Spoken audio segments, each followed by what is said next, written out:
اوتاكا. لا اوتاكا ده في قصه غريبه.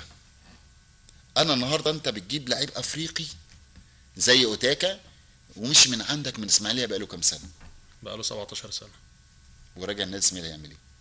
انا اول ما قالوا لي اوتاكا قلت اكيد جاي شغال مدرب.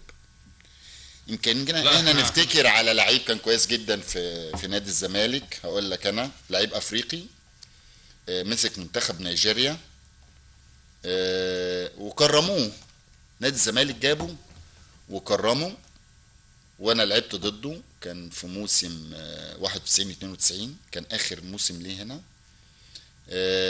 انا كان نفسي موضوع جون اوتاكا يجي عايز ينهي حياته في اسماعيليه. تعال اشتغل اداري، تعال اشتغل مدرب، تعال اشتغل في قطاع الناشئين، تعال اشتغل جوه النادي الاسماعيلي اي مسمى. انما بعد 16 سنه اجيب جون اوتاكا ليه؟ مفيش لعيبه افارقه غيره في مصر، مفيش لعيبه افارقه غيره في كل الدول العربيه. بالعكس ده انت النهارده عندك اللعيبه الافارقه كتير جدا.